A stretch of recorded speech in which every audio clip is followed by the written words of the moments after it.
right.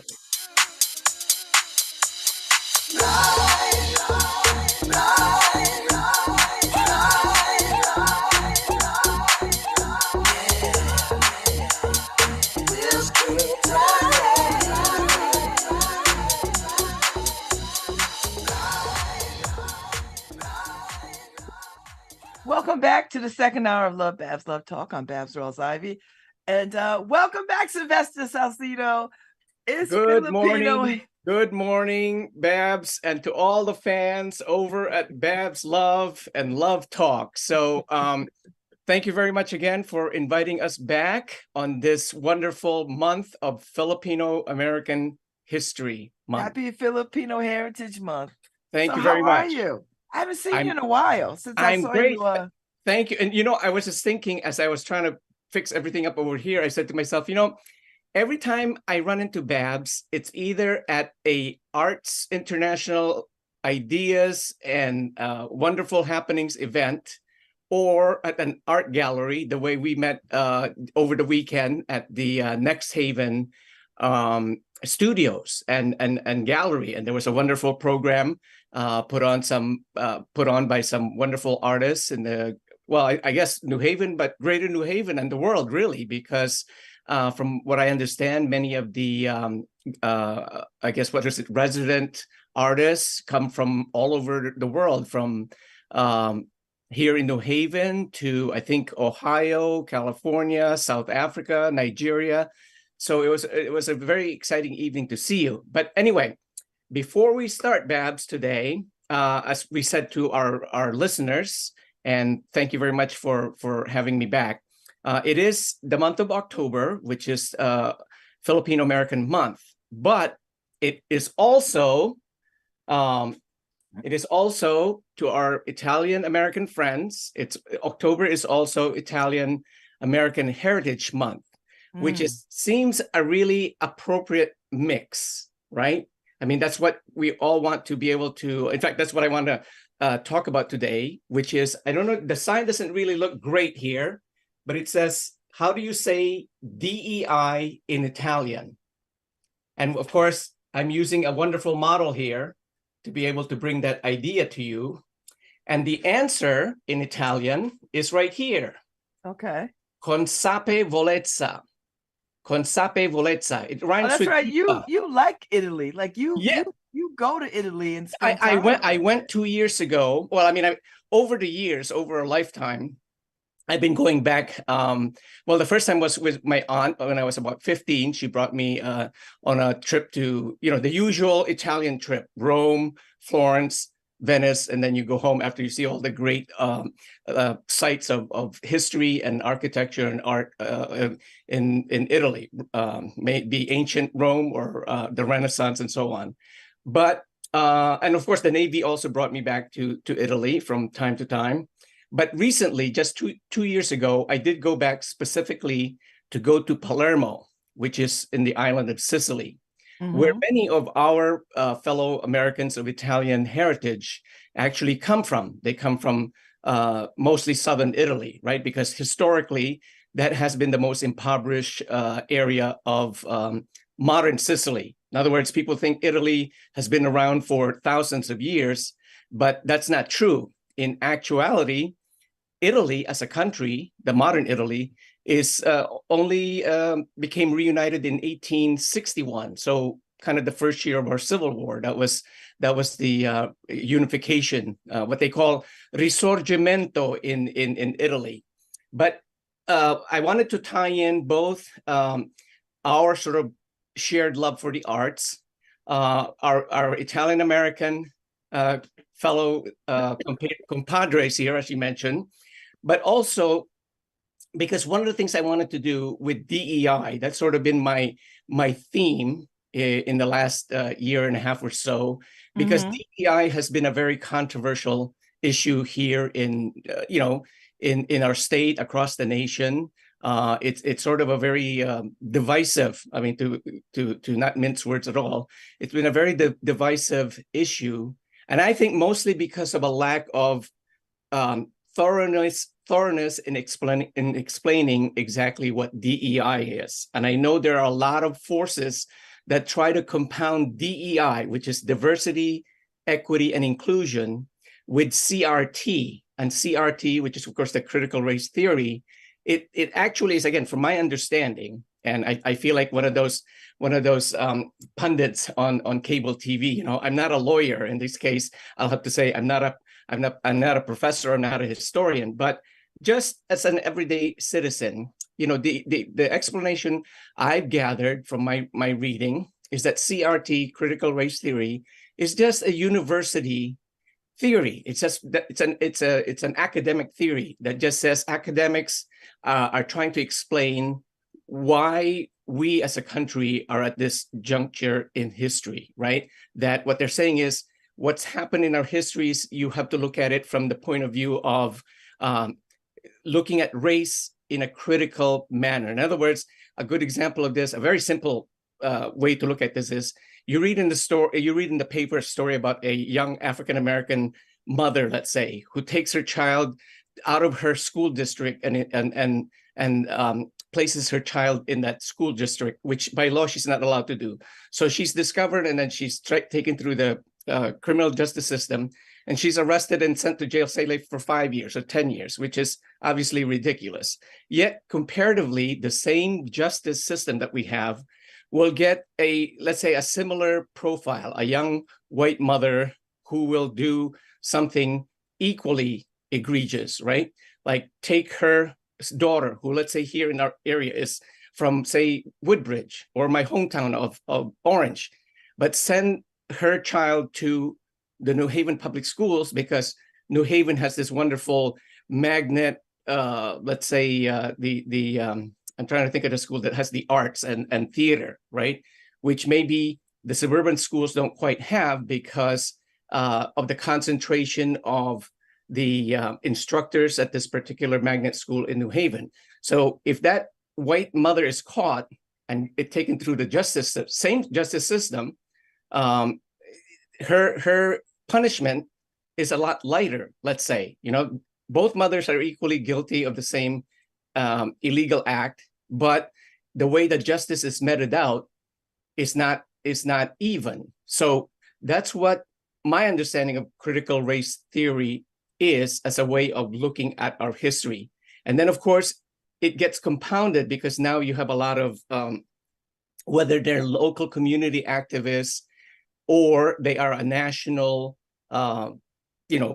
political force that's well-funded or heavily funded by, our millionaires and billionaires in this country, then it really gets compounded. So much so that, for example, last night I was at the school board meeting for our district here at Amity. So that's Woodbridge, Bethany, and Orange. Mm-hmm. And for the last year, I personally, as a resident and parent of a student in the Amity Regional Middle School and High School, I made it a point to go and participate every month at the board meetings to just give my little 3 minutes of why I support DEI, right?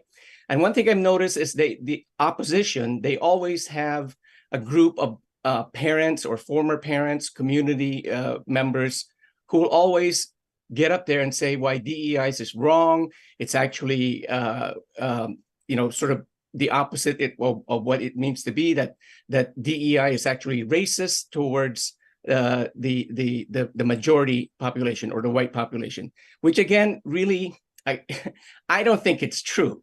Now, you may have individual circumstances or individual events where, in fact, that might be true. But as I said to these individuals, why don't we meet as a community and talk about this, right?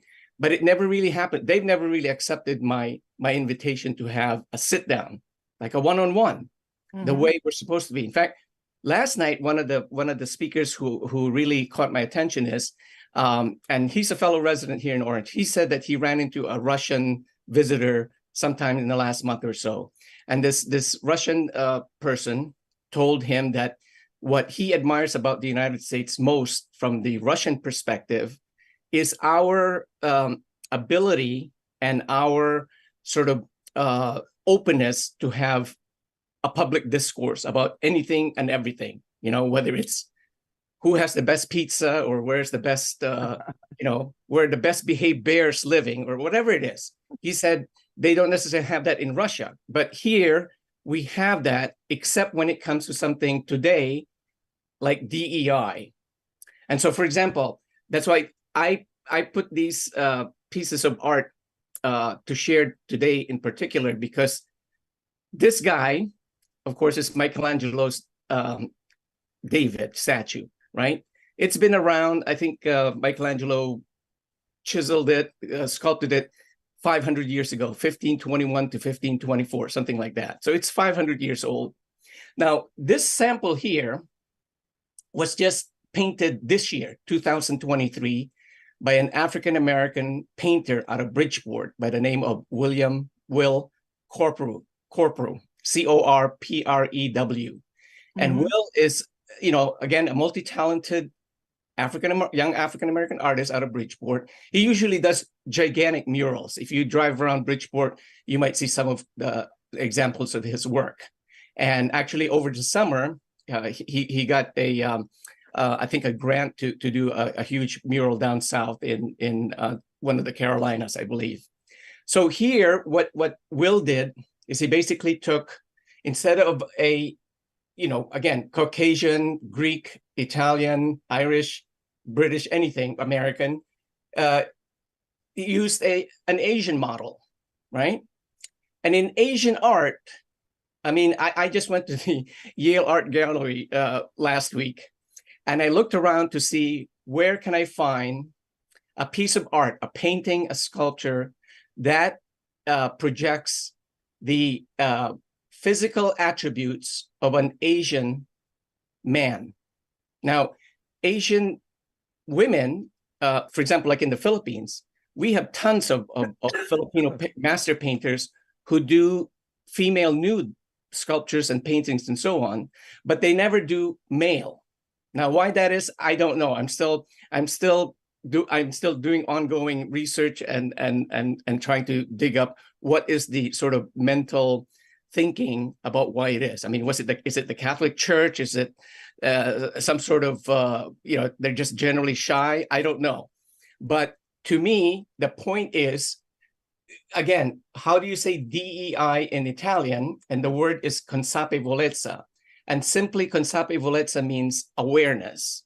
So the point here is now you have awareness that Asians of any country or ethnicity, maybe Chinese to Southeast Asians to people from Thailand or Vietnam or the Philippines, that in spite of their history, where maybe they never focus on the human figure, well, we as Asian Americans, we get attitude now. So we're saying we want our turn on the pedestal that this guy has been standing on for 500 years, right? It's only fair. And like anything else, art is supposed to challenge convention. It's supposed to challenge your thinking, right? It's supposed to push the boundaries, shall we say, right? That's always what art does. It opens new way of thinking and new ways of awareness. So to kind of go around in a big circle, and I'm trying to avoid saying, let's circle back, because everybody always says, well, we're going to circle back to that. So going back full circle, I think the point that we'd like to share on this Filipino American History Month, which again, we share with our brethren and sisters from the Italian American community, but more so than that, I do want to hitch a little bit on Harry. I don't know where Harry went, but before he started talking about showing up as a bear eating your lasagna, the first 2 weeks of October is, of course, Hispanic Latino History Month also. Mm-hmm. And for years, I have pushed because Filipinos, we are really conflicted. We have one foot in the Asian American community, and we have another foot in the Latino American culture, shall we say, or the Spanish-speaking world. Because, pardon me, for this reason, for years, when you ask people in the United States, like, what is a Latino? Because Latinos, they'll say, well, it obviously did not happen, or rather, let me do it in a positive way. The beginning of Latino-ness, or the Hispanic identity, really only started when the Spanish explorers, conquistadors, travelers, explorers traveled across the Atlantic Ocean, right? Pizarro, Hernan Cortez going to Peru and going to Mexico. And then, of course, this guy, although he's Portuguese, Ferdinand Magellan, who, funded by the King of Spain, ended up in the Philippines, discovering it and so on. And then, as it is, bless you, as it is, the Philippines, the name itself comes from King Philip II of Spain, right? That's how the country Philippines was created. So Filipinos really, unless you're Cuban or Puerto Rican, as I always like to say, Filipinos spent 60 to 70 more years of under the direct Spanish control and colonial rule from the 1820s and 1830s to 1898, when the Americans defeated Spain in the Spanish-American War. So, as a matter of fact, it came up last night on the at the board meeting at the Amity Board of Education meeting. Somebody asked, why is Hispanic Latino History Month September 15 to October 15, kind of half of one month and half of another? And the answer is, from what another friend told me, the reason that whoever created Latino Hispanic Heritage Month, what they did there is they compromised, and they took the last 2 weeks of September, because Mexico and a lot of the Central American countries had gained their independence in the last 2 weeks of September, right? And then it went up to October because other countries also then subsequently got their independence during that period. So that's sort of the compromise there. And it's fine. I mean, in fact, to me, from a practical point of view, looking at it from a Filipino-American community, I kind of like it, because, it gives us a chance to get reunited with our other former Spanish colony brothers and sisters. But at the same time, one of the things that I think is important about these what's called affinity or ethnic group history months, and I'm going to just try to insert here another conversation I had recently. Monthly, as a veteran, I belong to the American Legion here in Orange, and we have Wednesday night dinners. And I was talking to one of the older, older. I mean, I'm 66, almost 67, so this guy is like maybe in the 70s. But I was telling him, I said, Joe, I said, why? I was talking about DEI, and he said, DEI, these things are not important anymore because we're all Americans, right? We should celebrate Americanness. And I said, I agree with you, but because of the way our country developed, that we are really a country of immigrants, unless you're a Native American or you were forced to come here, like many of the African American fellow African American citizens whose ancestors were brought here forcibly. I think the whole reason for these efforts to have Black History Month, Filipino American History Month, Latino History Month, Italian American Heritage Month, I said, is just sort of a small way to share with the rest of the other group of immigrants and Native peoples, to share for a moment, just highlight for a moment, bring again consapevolezza, right? Bring awareness. And most of all, personally, I think it actually benefits the members of that particular ethnic group. So for me, for example, being Filipino, the first and last time I was with you, I was explaining to you how, because of Filipino American History Month, that's really the only way I find out more about my own history and the history of Filipinos in this country, right? Because otherwise you're too busy doing other. I mean, you're celebrating St. Patrick's Day, you're celebrating, Christmas, you're celebrating Columbus Day or Indigenous Peoples Day. So you don't really get to focus on your own family's background.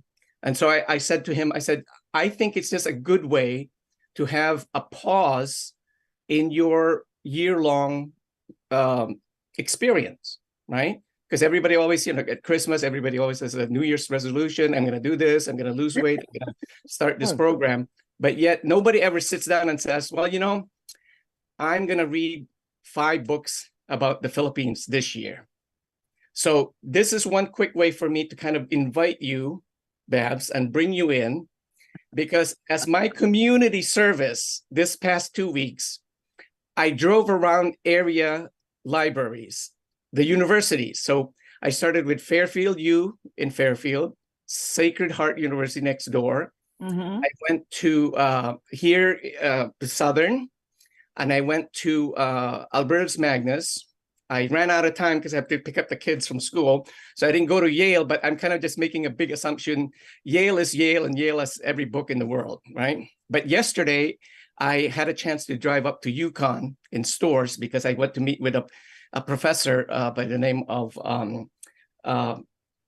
Jason Oliver Chang. He's Chinese American, but he's a professor of history, but he also heads up the Asian and Asian American Institute up at Yukon. So, I had a chance to just chat with, introduce myself to him and have a chat, because he was actually introduced to me by somebody else from Hartford who told me about the work that Professor Chang does.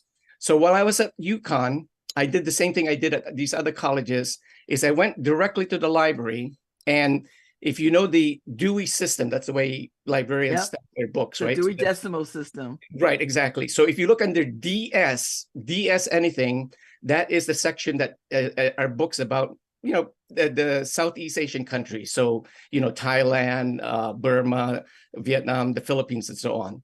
So I'll give you the quick count as my community service. So Fairfield has, I'll start from the lowest to the highest. Unfortunately, Albertus Magnus has 0 books. The next one in line, I believe, had 14, and that was Sacred Heart. And the next one is Fairfield, and I think they had 49 books. And then who am I missing? Oh, Southern. Southern had some good ones. They had some classics. I mean, some first edition from 125 years ago, 1899, 1901, 1900. They had about 60 books. And of course, the ones who win the first prize is Yukon. They had 289. And it's funny because before I walked into the library, I saw this young man in his bicycle. And I said to myself, this guy's Filipino. So of course, he was thinking the same thing when he looked at me. But that's because I was wearing my veteran's jacket that had the Filipino flag. So he said, oh, I knew you were Filipino because of the flag on your coat. So I said, I knew you were Filipino because of your good looks. And so we just had that big laugh. So anyway, I asked him, I said, have you looked in the library here? Because he was coming out of the library. And of course, he's a young kid from Stratford, and his mom and dad are in, I think nursing field, of course, the healthcare system, but friendly young man. So I said to him, I said, Mark, how many books do you think your library here at Yukon has about the Philippines? So he said, probably between 75 and 100. So I said to him, well, this is Connecticut's premier, institution of higher education and great basketball team. So I said, I'm gonna guess it has around 100 to maybe 150, just because, it's kind of well funded. So the answer is 289. So wow. It was good. Yeah, but I have to say they had, what happens is, of course, Yukon, they were able to afford these huge, encyclopedia of Philippine history, which is like a 12-volume of books, which I'm sure poor Albertus Magnus doesn't have quite that kind of funding. And I don't know about the other universities, but again, it's not necessarily a reflection. And I don't mean to try to show that these universities should go buy more books or whatever, because it really depends on their students' level of interest in these fields, right? And number two, even if you had 50 Filipino students at Albertus Magnus or at Fairfield or Sacred Heart, which they don't, those students may not necessarily be interested in finding or reading books about the Philippines or Filipino history, right? So I was thinking the way to really make it fun for them is to reflect what they see around them, more specifically, what they listen to. So I'm going to share with you, like I did last time, Babz, right? Three names, okay? H-E-R. I should have started the other way. I should have said Gabriela Sarmiento Wilson, AKA H-E-R. You know who she is? No. Okay. She won Grammys and stuff. And again, I don't really know this. I just sort of hear it off the side of my ears. But she's about 26 years old. And her dad is Mr. Wilson, who is African-American. But her mom is, I think, what is it, Agnes? And she's a Filipina, right? So when I think back to that young man, Mark, the young Filipino-American I met just outside the library at UConn yesterday. So, he was rushing off to class, of course. But if I had a chance to sit with him and several of his other friends or, Filipino-American friends, or even just regular friends, I'd ask him, do you listen to H-E-R? And again, I don't know. Yes, her. Yes, I know who her. she is. Yeah. Her. She just did a Disney, live Disney stint a few months ago. As Belle. Yes. There you go. Beauty and the Beast. Yes. See, again, Babz, what does this mean? Right here. Consape Volezza, awareness, right? Next name, Olivia Rodrigo. When I did my tour of the libraries, she's on the cover of Rolling Stone magazine, right? So it caught my eye. I said, I've heard of this young lady's name. I don't really know her music because I'm an old guy, but Olivia Rodrigo is, again, I think her father is Filipino and her mom is, American of Irish, German mix, kind of like my wife also, Irish, British, Italian. And the last name I'll throw out is Bruno Mars. And I love him. And he's probably one of the more famous Filipino. Yes, but see, I want to tell you a quick story about Bruno Mars from, I don't know, maybe I think this was pre-COVID, kind of when he was sort of at the height of his fame. I remembered seeing I don't know if it was a YouTube clip or actually from a newscast, and it was a young African-American young woman, teenager, maybe 15, 16. And she was so mad in this little film clip saying, how dare Bruno Mars, because the topic was about cultural misappropriation, right? Or cultural appropriation of somebody else's culture. So this young woman, she said, I'm African-American and I resent the fact that this, Latino guy, Bruno Mars, is taking over our music sound or our culture. And so I said to myself, I wish, we had a chance again to sit with this young lady and tell her about Consape Volezza, right? Awareness, because if she had a chance to just, take a deep breath and say, well, who is Bruno Mars really? Well, Bruno Mars, his mom, again, the poor woman, she's passed away, God rest her soul, but she was Filipina. And the father, I think Bruno Mars's real name is Peter. I can't even read my writing. Peter G. Harry put in the chat that Bruno Mars is half Puerto Rican and half Filipino. Yeah. So Peter Jean Hernandez is his real name. And then, of course, his artistic name is Bruno Mars. And so it makes it difficult, right? So, but if you saw him singing and they said this singer his name is Peter Jean Hernandez, because it's Hernandez, you would think, again, Hispanic, which of course you would be half right because his father's Puerto Rican Jewish, I think, from Brooklyn is the way Wikipedia describes his father's ethnicity. But you would lose the part about the Filipina, the 50% Filipino in him, right? It would get lost in the mix. So it's the same thing. For example, I used to think in the years back when people used to talk about the greatest golfer, right? Tiger Woods. You know, everybody said, "Oh, Tiger he's the best African American golfer out there." And I always used to think, well, what happened to the other 50% of Tiger Woods? Because his mother's from Thailand. she's Thai, you know. So the whole Asian part of these personalities, you know, achievers, where they be musicians, artists, and so on, it gets lost in the mix without Consape Volezza awareness, right?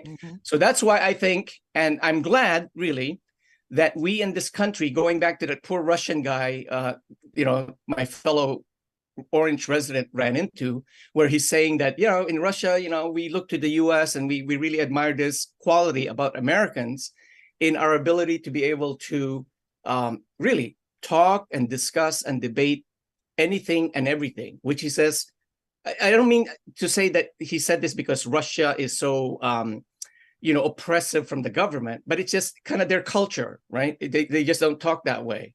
They just, you know, you have your own Russian thing and I have my own Russian thing.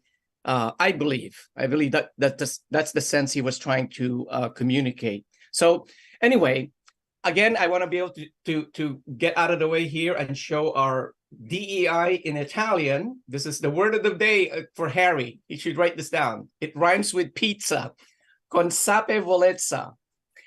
It means awareness. So with Filipino American History Month, Italian American Heritage Month, you know, as we go through the rest of the year, it's kind of winding down here. I mean, soon it will be Halloween and then Thanksgiving. But as I said, I think it is just worth a moment's pause in our lives to think awareness, really, because really that's what DEI really only is, and it really shouldn't be controversial at all.